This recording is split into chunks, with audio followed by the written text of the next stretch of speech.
মানৱজ্যোতি আৰু আপোনালোকে দেখিব পাইছে মোৰ বন্ধু অভিজিত।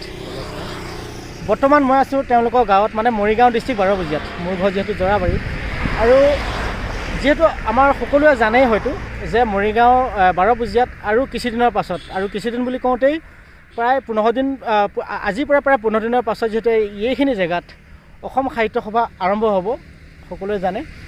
আৰু আজি লাই সূতা স্থাপন কৰা এটা অনুষ্ঠান। গতিকে মই ভাবিলোঁ আমাৰ যিহেতু মৰিগাঁও ডিষ্ট্ৰিক্ট 12 বজিয়াত এই ইমান ডাঙৰ এটা অনুষ্ঠান আৰম্ভ হ'ব, যিহেতু আজি তাৰিখত লাই সূতা পোতা যি অনুষ্ঠান সেয়া আৰম্ভ হ'ব, গতিকে ভাবিছোঁ আপোনালোকৰ মাজলৈ মই সৰুকৈ এটা ভিডিঅ' বনাওঁ। আৰু কিছু সময় পাছতে গোটেই লোক আহিব, বিভিন্ন লোক আহিব, আহি ইয়াতে যি নীতি নিয়ম কৰিব লগা আছে সেই নীতি নিয়ম কৰিব। তাৰে কিছু দৃশ্যাংশসমূহ আপোনালোকৰ মাজলৈ আগবঢ়াবৰ কাৰণে যিহেতু মই ভিডিঅ'টো বনাইছোঁ, আৰু মই বন্ধুৰ লগত আছোঁ, মই তেখেতলোকৰ ঘৰলৈ আহিছিলোঁ। আৰু আমাৰ মৰিগাঁও ডিষ্ট্ৰিক্টৰে হয়, কিন্তু 12 বজিয়াত। আৰু আপোনালোকে দেখিব পাইছে এইটো হৈছে নগাঁও মৰিগাঁও যিটো ৰুট, এই মেইন ৰুটটোৰ কিনাৰতে এই সাহিত্য সভা আৰম্ভ হ'ব, অনুষ্ঠান কৰা হ'ব। আজি যিহেতু লাই সূতা পোতা অনুষ্ঠান আছে, গতিকে অকণমান আপোনালোকৰ মাজলৈ কিছু দৃশ্যাংশ দেখাবৰ কাৰণে মই চেষ্টা কৰিছোঁ। আশা কৰোঁ আপোনালোকে সকলোৱে ভালে পাব, আৰু যদি ভাল পায় তেনেহ'লে নিশ্চয়কৈ এটা লাইক কৰিব বুলি মই যথেষ্ট আশা কৰিছোঁ। আৰু যিসকল লোকে ভাবি আছে এই অনুষ্ঠান উপভোগ কৰিবৰ কাৰণে, তেখেতলোকে আহিব পাৰিব, একদম খুব সুন্দৰ সুবিধা আছে। আৰু যিটো নগাঁও মৰিগাঁও ডিষ্ট্ৰিক্টৰ যিটো মেইন ৰুটটো, সেই মেইন ৰুটটো কিনাৰতে হ'ব যিহেতু, গতিকে যিসকল লোকে আহিম বুলি ভাবিছে তেখেতলোকে নিশ্চয়কৈ আহিব পাৰিব। খুব সুন্দৰ সুবিধা আছে গাড়ী মটৰৰ পৰা ধৰি, যিহেতু নগাঁও মৰিগাঁও ডিষ্ট্ৰিক্টৰ মাজতে 12 বজিয়াতে। গতিকে কিছু সময়ৰ পাছতে যিহেতু অনুষ্ঠানবিলাক আৰম্ভ হ'ব, তাৰে কিছু দৃশ্যাংশ যিহেতু মই আপোনালোকক দেখাই থাকিবৰ কাৰণে চেষ্টা কৰিম। আপোনালোকে ভিডিঅ'টো শেষলৈ চাই থাকিব।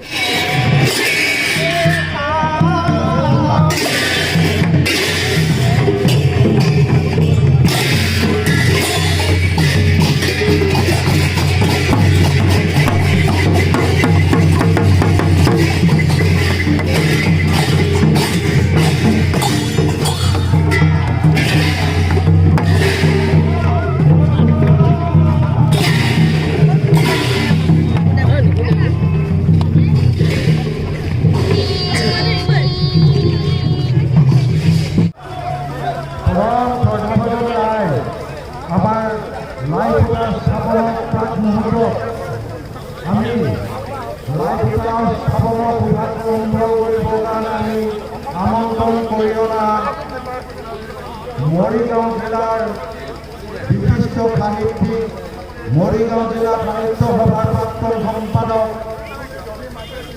প্ৰাক্তন অধ্যক্ষ, বিশিষ্ট সমাজসেৱক, তেখেতক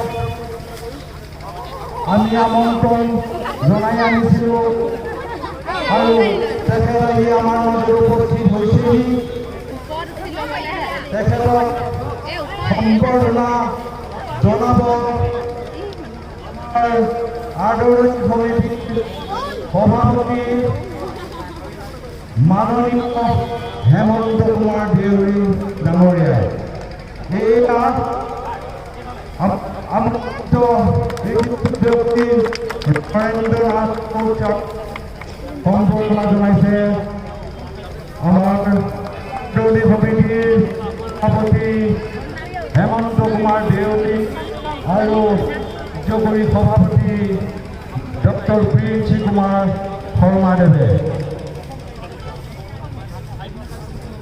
হৈছে আমাৰ অতিথিগৰাকীক আজি এই লাই সূতা শুভাৰম্ভ কৰিবৰ কাৰণে আমি অনুৰোধ জনাইছোঁ। আৰু তাৰ আগে আগে আমি সমূহ ৰাইজক বিনম্ৰভাৱে অনুৰোধ জনাইছোঁ, আমাৰ এটা হৰিধনীৰ মাজেৰে সকলোৱে যে লাই সূতা স্থাপন কৰে। ইতিমধ্যে আমাৰ মাজত আমাৰ জিলা মৰিগাঁও জিলা আয়ুক্ত দেৱাশিষ শৰ্মা আহি উপস্থিত হৈছিল, অসম সাহিত্য সভাৰ প্ৰধান সম্পাদক ডক্টৰ ভূপেন্দ্ৰজিৎ শৰ্মা দেৱা আমাৰ মাজত আহি উপস্থিত হৈছিল। এতিয়া আমি সমূহ ৰাইজক এটা হৰিধনীৰ মাজেৰে আমাৰ লাই সূতা থিয় কৰিবৰ কাৰণে আমি অনুৰোধ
ইতিমধ্যে